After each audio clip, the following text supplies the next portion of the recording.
श्री शिवानंद तिवारी। धन्यवाद चेयरमैन साहब। सर, हम लोग, हमारी पार्टी जनता दल यूनाइटेड इस बिल का समर्थन करने के लिए खड़ी हुई है। पार्टी टाइम इज हम इस 12 bill minutes. Thank you. Chairman साहब, मुझको बहुत खुशी है कि इस बिल में एक ये प्रावधान किया गया है कि जो जिनके ऊपर भ्रष्टाचार का मामला चलेगा उनकी संपत्ति को भी अटैच किया जा सकता है।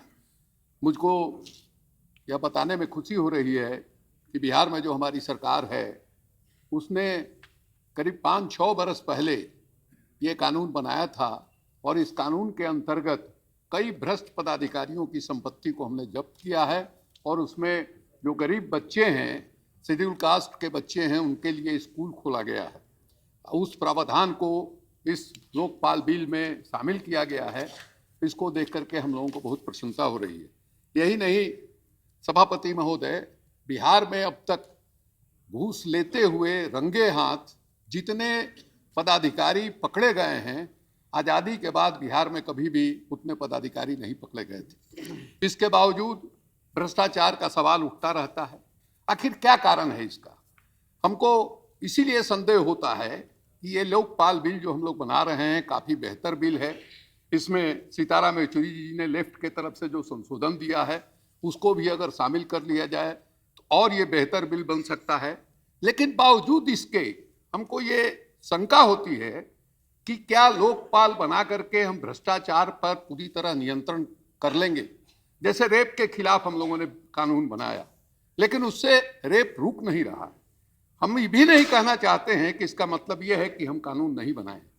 हम ये सिर्फ कहना चाहते हैं कि जो भी आप कानून बना रहे हैं, जो भी काम आप करना चाहते हैं, उसके लायक जब तक आप वातावरण नहीं बनाते हैं तब तक जो है वो कानून सफल नहीं हो पाता है। आप हमारे यहाँ देश में देखिए, इतनी गैर बराबरी है। दुनिया भर में ये माना जा रहा है कि जिस समाज में जितनी ज़्यादा गैर बराबरी होगी उस समाज में उतना ही ज़्यादा भ्रष्टाचार जो है फैलेगा।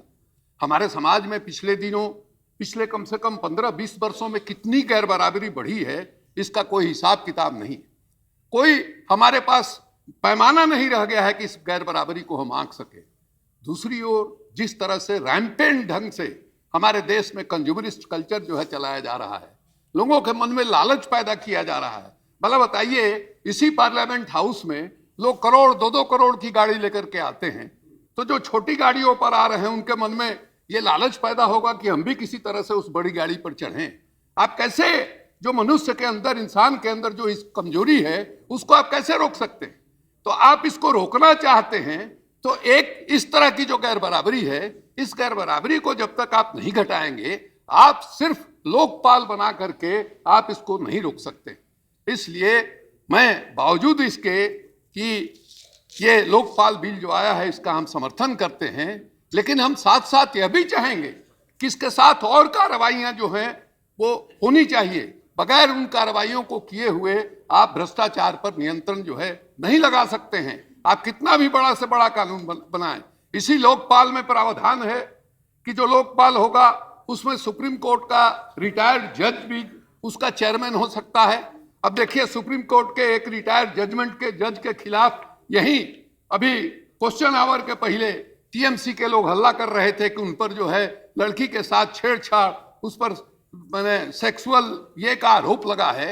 उसी तरह के लोग रहेंगे तो ये पूरा जो हमारे समाज में जो भ्रष्टाचार का गुण है वो चारों तरफ जो है सबको प्रभावित कर रहा है। आपको इस मामले में गंभीरता से सोचना होगा।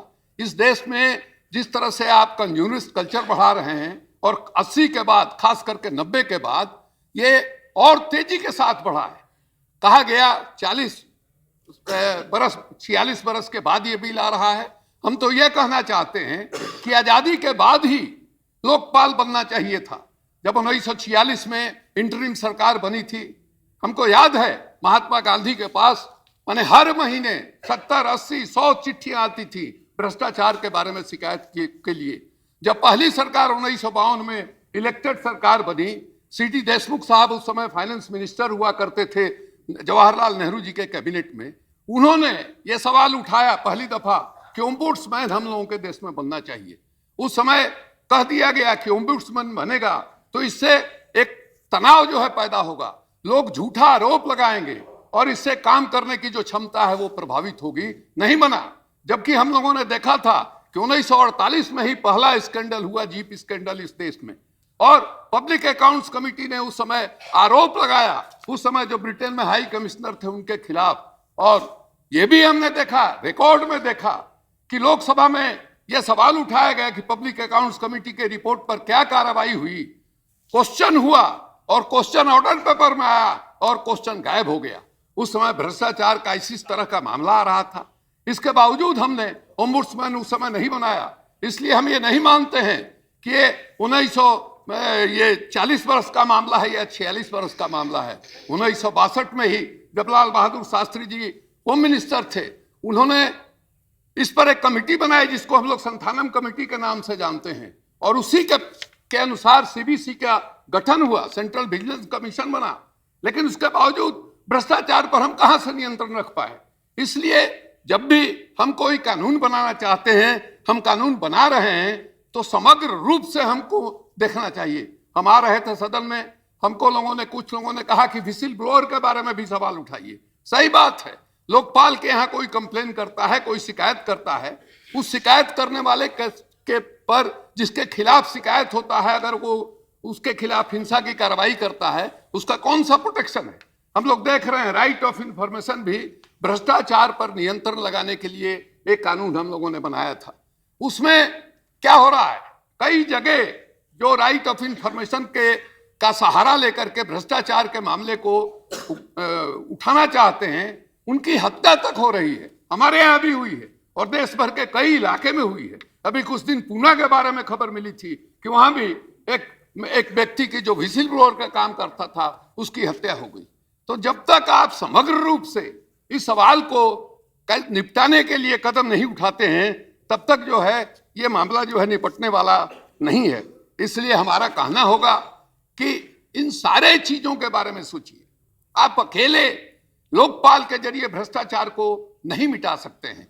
पहले बताइए कितनी भ्रष्टाचार की घटनाएं हुई हैं। यहीं दिल्ली में हमको याद है, प्रधानमंत्री जी वहां बैठे थे, कॉमनवेल्थ गेम हो रहा था।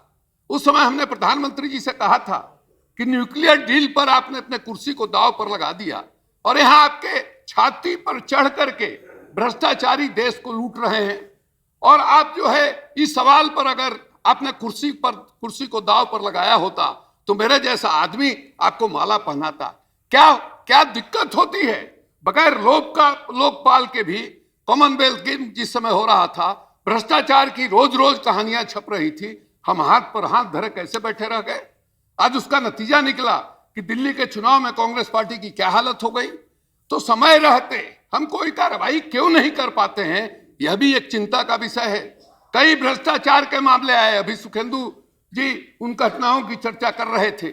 जब ये बात सामने आती है उस समय हम तत्काल एक्ट नहीं करते हैं उन चीजों के खिलाफ, और जब मामला पानी नाक के ऊपर चढ़ता है उस समय इमरजेंसी में जैसे कुरामिन दिया जाता है, उस समय हम कोई कार्रवाई करते हैं, उसका कोई असर नहीं पड़ता है चेयरमैन साहब।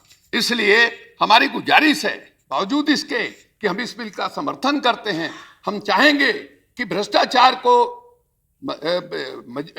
फैलाने वाली, भ्रष्टाचार को मजबूत करने वाली, भ्रष्टाचार को ताकत देने वाली जो परिस्थिति हमारे देश में बनी हुई है, उसको जो है उस पर हम किसी तरह से नियंत्रण करने की कोशिश करें। अभी लेफ्ट के लोगों ने, हालांकि हमने नहीं दिया है, लेफ्ट के लोगों ने पीपीपी मोड के बारे में कहा, प्राइवेट पब्लिक पार्टनरशिप के बारे में कहा। आज तो सरकार सारा काम, अधिकांश काम इसी तरीके से करा रही है, और उस तरीके में भी भ्रष्टाचार का क्या आलम है ये हम लोगों ने देखा सीएजी के रिपोर्ट में, यही दिल्ली के हवाई अड्डा के मामले में। तो उसको अगर आप इसमें शामिल नहीं करते हैं, भ्रष्टाचार से मुकम्मल लड़ाई आप कैसे कर पाते हैं, कैसे कर पाइएगा।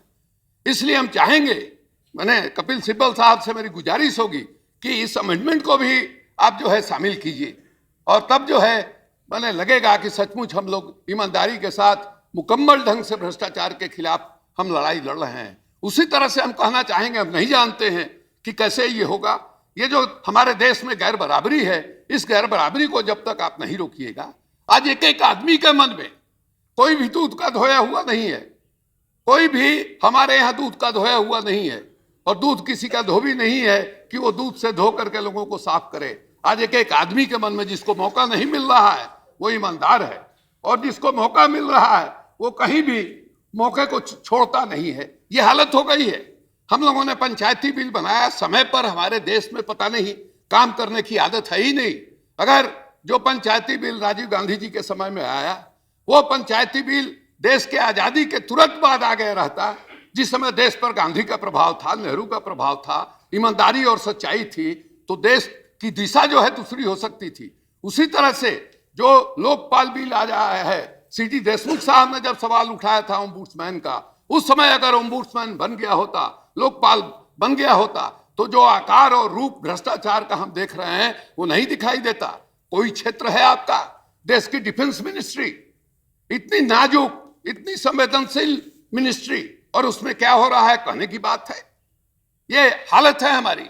इसलिए हम गुजारिश करेंगे, बावजूद इसके कि हमको बहुत शंका है कि लोकपाल बिल के जरिए हम भ्रष्टाचार पर कारगर ढंग से अंकुश लगा पाएंगे, हम अपनी पार्टी की ओर से इसका समर्थन करते हैं, लेकिन साथ साथ यह भी गुजारिश करते हैं, हमको इस बात का तजुर्बा है बिहार में कि भ्रष्टाचार के खिलाफ, भ्रष्टाचारियों के खिलाफ कार्रवाई करने के बावजूद भ्रष्टाचार की शिकायतें आ रही हैं।